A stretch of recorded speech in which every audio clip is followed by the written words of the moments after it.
Hello, my name is Tyler Brownrigg, and welcome to another episode of Main Show here on Hitting the Field Network. Today we've got a fun show. For the first time ever, we're going to be talking about the NBA G League, specifically the Winter Showcase. Following that, we'll be talking about NFL head coaches who were fired and where we think they should end up next, or where we believe they will actually end up. And then finally, I'll be ending it with a rant on the Cleveland Browns and the massive mistake I think they made with Deshaun Watson. So stick around because Main Show starts right now.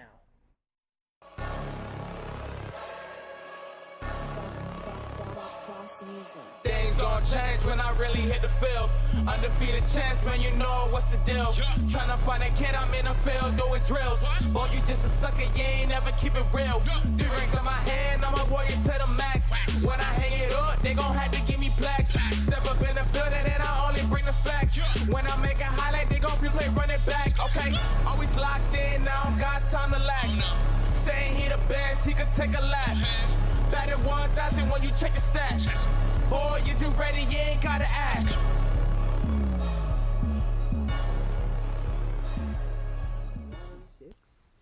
And we are back. Joining me for G League Talk, we have Andrew Montana, our executive producer of the show, and Jeremy Beland.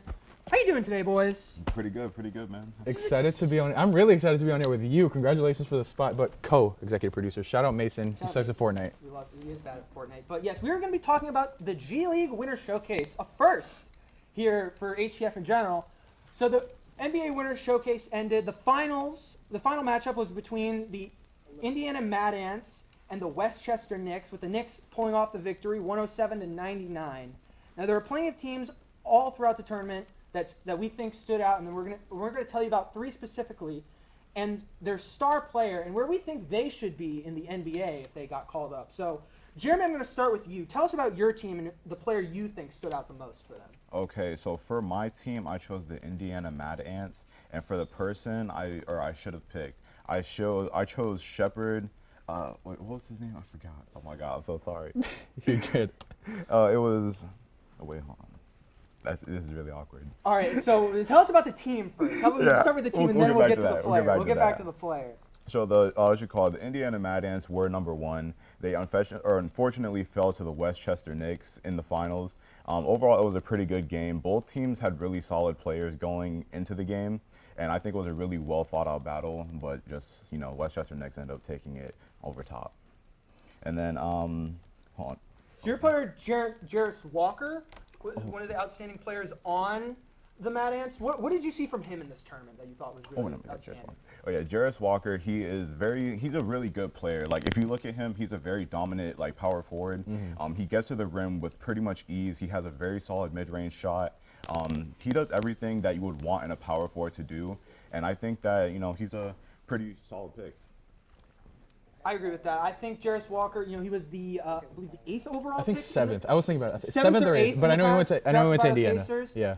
I think he'll be really good for this Indiana team in the future. Obviously, I don't think he'll get a lot of playing time for the rest of the season, especially now that they've just traded for Pascal Siakam. That's true. But he's a really young guy. He's 19. He'll have a lot of time to grow and develop into an outstanding two-way player, which I think is where he fits. And now I'll move on to my team, the team that actually won the Winter Showcase, the Westchester Knicks, and this team was really outstanding in this tournament. They were 3rd in points per game in all the G League, averaging over 119, almost 120 exactly on the dot. Top 5 in assists and rebounds as well. They weren't super effective shooting the ball. Overall, they were chucking up a lot of shots, but what they were really good at was offensive rebounds in particular, was their strong suit. They were 3rd overall in the G League.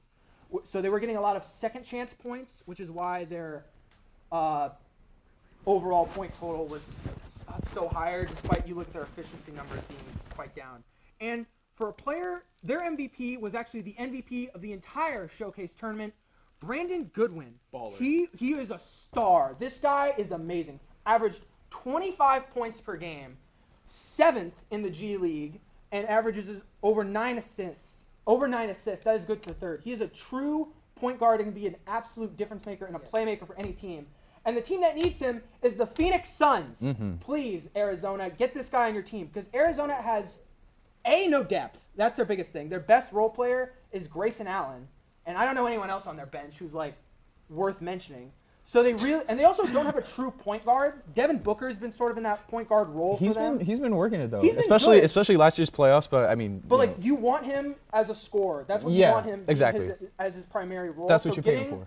Getting Brandon Goodwin to be that playmaker, that true point guard, I think could be huge for Phoenix and can maybe set them on the right direction. Because they've been on a bit of a downward spiral. Yeah, that is true. But I think if Phoenix were to pick up Mr. Goodwin over here, the thing with him, he's very ball dominant. You know, obviously he's going to run the offense. He's got his fair share of points, assists, but he's going to have the ball every single time. Does that mean Devin Booker's going to get less touches? Probably. Kevin Durant, are you going to run the ball through your now bona fide point guard again, assuming that he would get brought up to the NBA? But is Kevin Durant going to get less touches because of, you know, somebody else running point?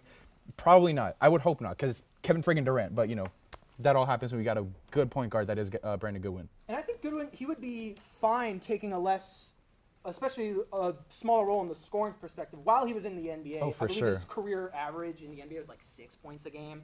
So obviously we won't see the scoring numbers. Jeremy, what about you? What do you think about Goodwin to the Suns? Do you like that move for them? I think it'd be a pretty good move overall. The reason why is because, I mean, when you look at how he plays, I would say, like, the right way. And so I think that with the team that he would have surrounding him, they could make it pretty far. Like, even, I don't know, maybe even possibly going back to the championship. Mm-hmm. Yeah, especially because he's a much more streaky shooter, so they'd be able to hide him with such great scores like Bradley Beal, Devin Booker, Kevin Durant, as we were saying. So now our final team, Andrew, you tell us about your team and who they are. So before I get into that, just a little fun fact. I did have the blessing really to work the G League Winter Showcase in December. And by the way, Brandon Goodwin, my gosh, one of the best like actual point guards I've ever seen play the game. But the team that took me by surprise the most, the Delaware Blue Coats, the, I guess, Walmart version of the Philadelphia 76ers, an absolutely ridiculous team. Not only do they have well, I'll just mention him now. Darius Bazley, who you guys might have heard, he's played some time in the NBA. In the G League, averaging 17 points, 9 rebounds, 4 assists, 3 turnovers, but, you know, not the primary playmaker, that's the thing. But great shooter, great spot-up shooter from three-point, from mid-range, as well as, this guy caught me off guard, Terquavion Smith, one of the most raw bucket getters I've ever seen. Him and Darius Bazley both dropped 40 in front of my face.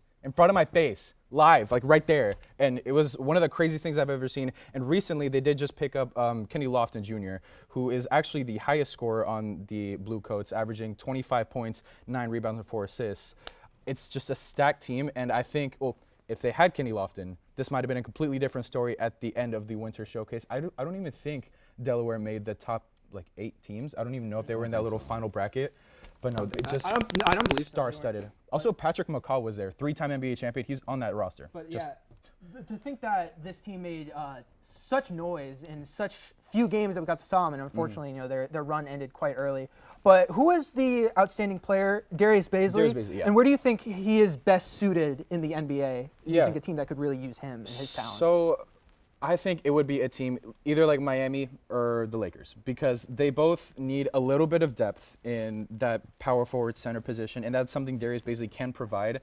He's not like an Anthony Davis style of like really good offense, really good defense. He's mostly focused on offense, which is kind of an issue. But again, in that time in the NBA, he did show a little bit of laziness, a little bit of selfishness, which is why he got demoted into the G League. At least that's what I've heard and what I've read.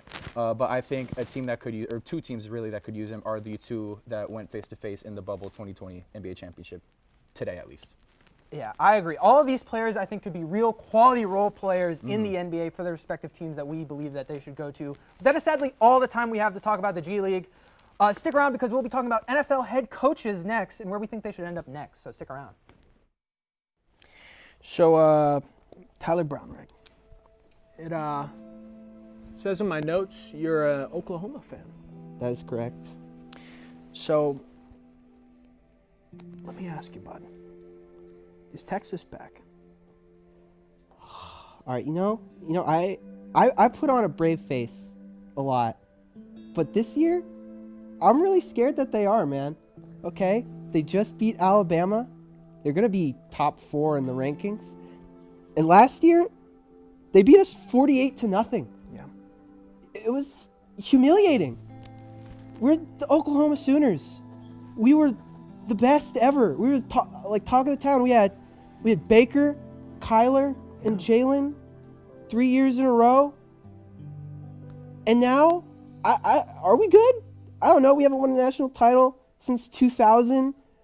We're number 18, I think, and nothing matters, dude. Sometimes we build up these walls thinking they're impenetrable.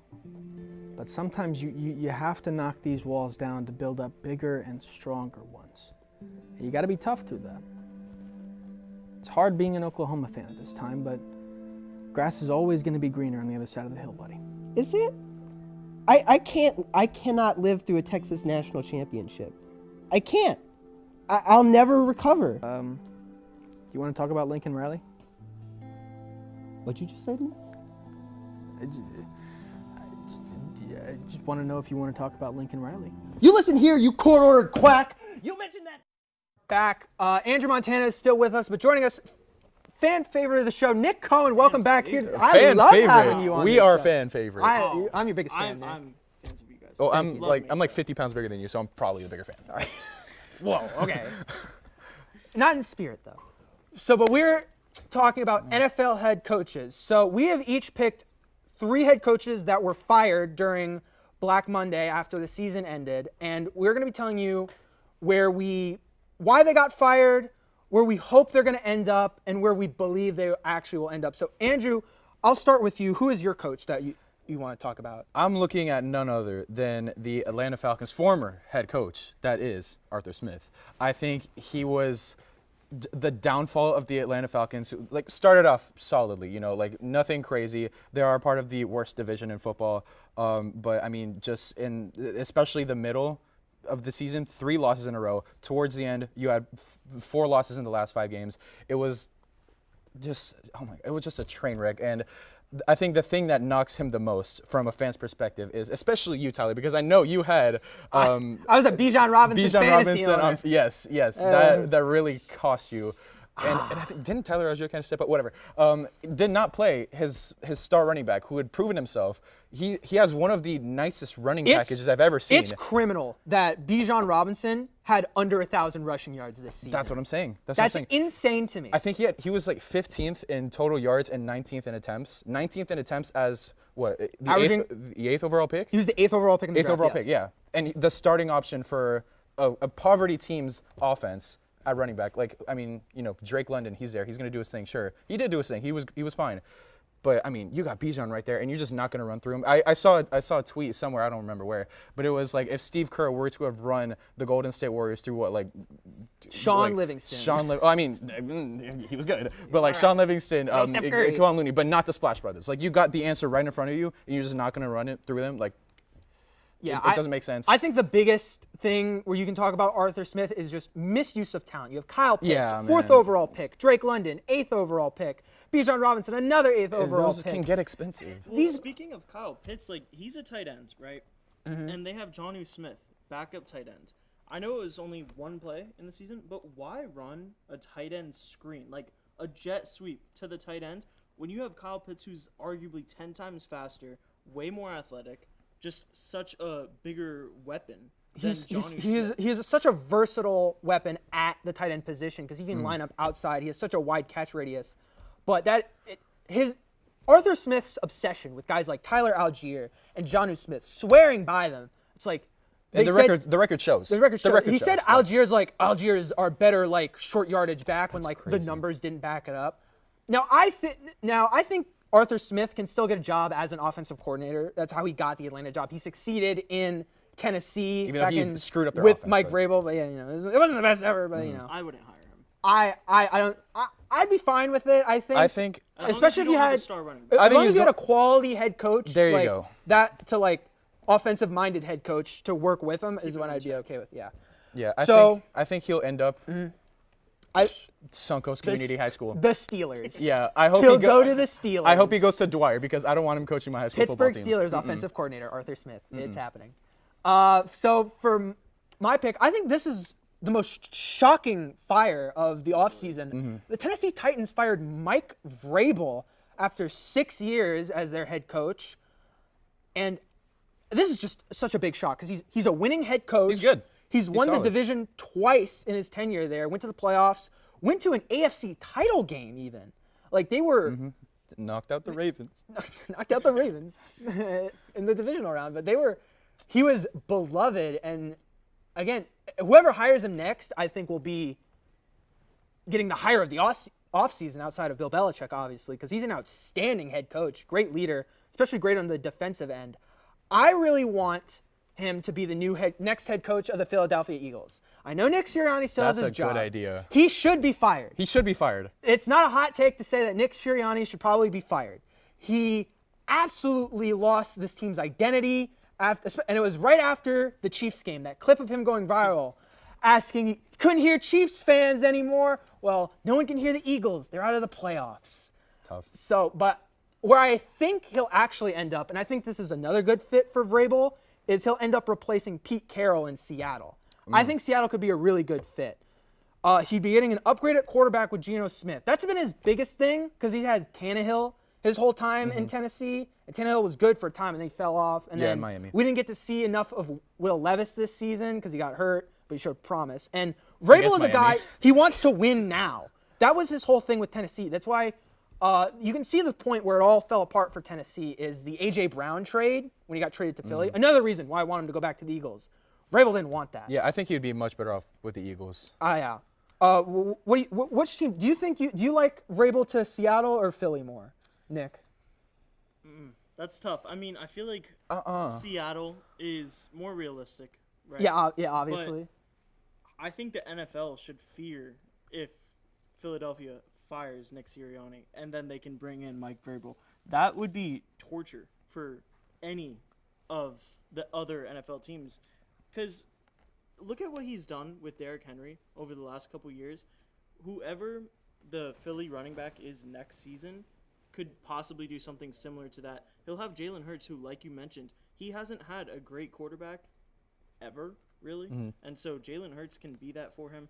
I would be scared of that, but I do think the more realistic pick is Seattle. Yeah, and he'd really be able to grow that young defense with guys like Devon Witherspoon, maybe get Jamal Adams back into form. So now our final coach, Nick. Actually, wait, can I just jump in real quick? Oh, any final thoughts? Yes, if you think Sirianni should be fired, do you think it was worth it for the Cowboys to bring back Mike McCarthy? Absolutely not. Mike McCarthy should not have a job. There you go. He should have been fired years ago. I don't know why the Cowboys ever hired him. It never made sense to me. I'm a Vikings fan, so I'm biased. Oh my God. I've never liked McCarthy, but he's a perennial loser in the playoffs. Nick, and what do that you point think? Stands. I think, You like Mike and McCarthy? not to like start anything, but I think if we're using that narrative, Too late now, I mean. right? Mike McDaniel should be on the hot seat in Miami. Thank you. Miami fan. This great feels very offensive bold. mind. Yes. This is very The worst reactionary. clock Like, management yes, I've seen awful, every week. awful Can't have two good things in a row, decisions. like the Lakers. Tua is not, a top 5 player. We know that, okay? But like some of the plays, Quarterback, Mike I mean, McDaniel, top 5 quarterback. right? Some of the plays Mike McDaniel. has That been screen, calling, bro. That's It's just he's not setting Tua up for success. he's not setting sometimes. Tyreek Hill. Sometimes. He's not setting up Tyreek Hill for a physically safe future. He keeps just tossing it over to Tyreek, hoping that nobody's gonna break through that offensive line, and then boom, he gets So by if that's our Kansas City, reasoning bro. For Nick Sirianni, I think 100%. McDaniel should be on the hot McDaniel seat. should definitely be on the hot seat. That's crazy. All right, but let's talk about a coach who actually was fired. talk to my Nick, roommates about that. who is your pick? So just slight clarification, parted ways. They mutually agreed. Bill Belichick and the New England Patriots. Yeah, sure. Again, as a Dolphins fan, couldn't be happier. Okay. I don't know if it was the smartest move by the Patriots though to mutually agree to that. Let Belichick walk, fine. But like, he went 10-7 2 years ago, and then 8-9. So it's going down, right? And then this past season, 4-13. I don't think and that was last in the AFC East. I don't think they were the worst team in the AFC East. I think the Jets were worse. Because just look Interesting. at what the Patriots were dealing with. Very injured, not like Miami, but very injured. And so Bill Belichick's still a great coach. I understand Tom Brady, greatest player of all time, at least in my opinion, shouldn't really just be my opinion. But so that was a huge part of Belichick's success. But he's still a great defensive mind, and the consensus is for him to go to Atlanta. He's going to have his second interview. It was announced today, actually. As we mentioned, Dallas is bringing back Mike McCarthy, so that's out of the picture, and a lot of fans wanted that. That would have been crazy. I want him to the Commanders, so then he can go against Dallas. Then he can go against Philadelphia, make them sorry that they didn't want to bring him in. And, the Commanders are going to have the second overall pick to draft Drake May, okay? They're going to have their new future quarterback. He can maybe revive Terry McLaurin's career, some defensive pieces, bring in some people in free agency. I'm sure they have money. I don't know exactly. But, it's not a great team, but it has some pieces. Like the Falcons, not as many pieces, right? But, the foundation is kind of there. He has Eric Bieniemy as the offensive coordinator, and he's also from D.C. So that I really like the Great Commanders pick, logic. though. But you got to wonder, what do you think that Falcons interview was like for Bill Belichick? Do you think they asked him the question? It's like, how did you ever come back and deal with adversity in a game? Maybe in a crucial situation, down say 28-3. I was gonna say. Who knows? But anyway, that is all the time we have for NFL head coaches. Stick around we have one final segment. I'll be telling you about all the things wrong with the Cleveland Browns. Hello, my name is Ty Patton, and I am a licensed sports therapist. And today I'm here to help 3 people cope with their misfortunate teams. Maddie, when was the last time the Bears won anything? I don't think I've ever experienced that feeling. Maddie, the MVP is not a real award. But it was voted on. By kids, Maddie. Yeah, it was a real award, and I think that's one thing that we can, we made history with that moment. We don't have to talk about Trubisky or the draft because I really don't like to think about that. It really just makes me, I'm sorry. Now, Maddie, is Mitch Trubisky still with the team? No. I'm not sure he's in the NFL. Do you know? I know Mahomes is, and he was drafted ahead of him. Actually, Mitch Trubisky, it was a bad one. And now we have Justin Fields, who I had belief in. And the worst thing about sports, it's the hope it gives you. Maddie, at times like this, sometimes we as fans like to hold on to what was. Yeah, But my dad sometimes still you talks about the 85 Bears like it was yesterday. I texted him yesterday. I was like, how about this Bears game? And he was just like, this is so sad. I watched with my neighbor's lifelong Bears fan. I watched with them. It was just, you can't describe the feelings that were showcased in that living room. And we're back. And welcome to the first ever rant of this season. And for today's rant, I'm going to be talking about the Cleveland Browns. So, as we all know, the Cleveland Browns lost 45-14 to the Houston Texans during Wild Card Weekend, and that ended their season. And I believe this is likely the end of this team's future. This season was the final nail in the coffin for any proof that we needed that the Deshaun Watson trade was one of the worst, if not the worst trade in NFL history.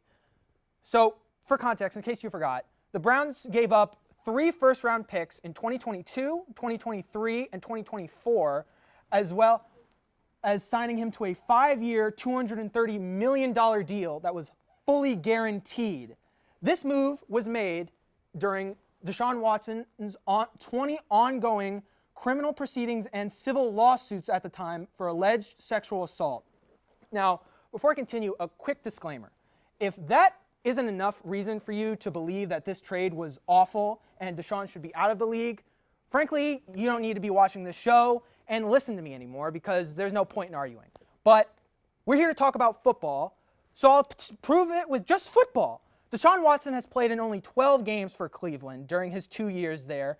He missed time in both seasons, this year due to injury and last year due to suspension.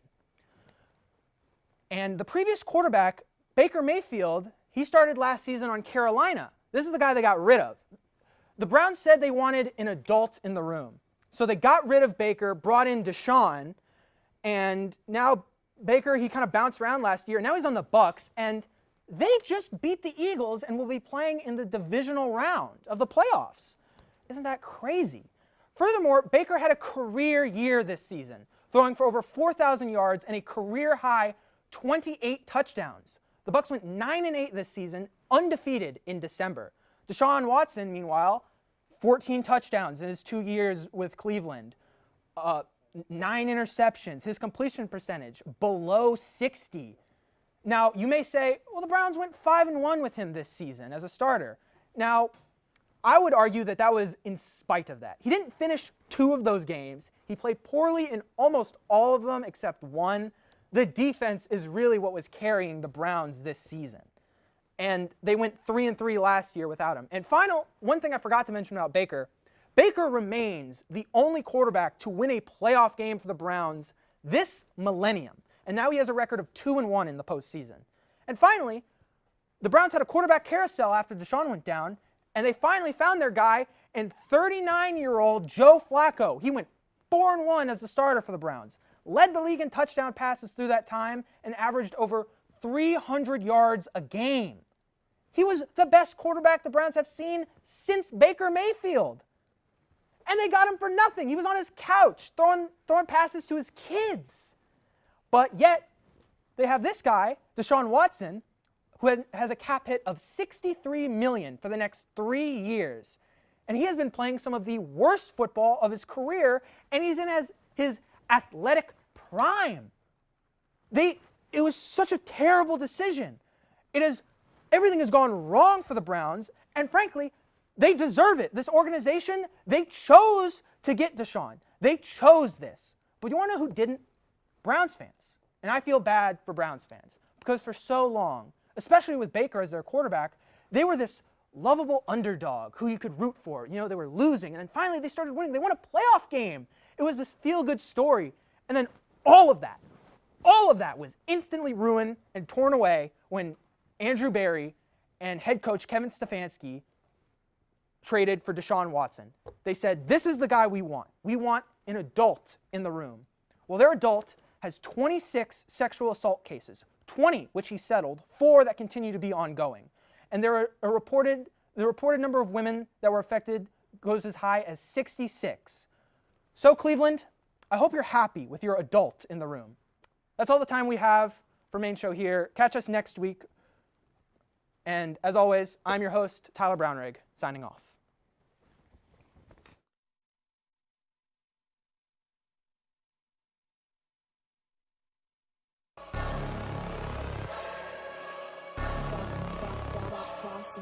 Things gon' change when I really hit the field.